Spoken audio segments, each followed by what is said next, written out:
পর নিম্নোক্ত আয়াত পাঠ করলে আল্লাহ চাহে তো ঈমানের সাথে মৃত্যু হবে।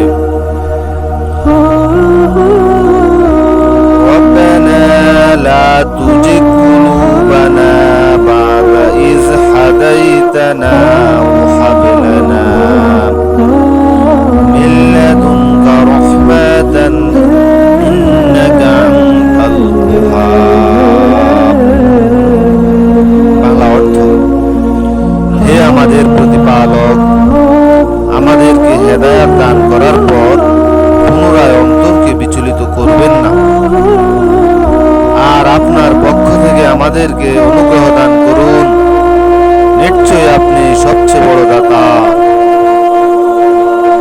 আমিন।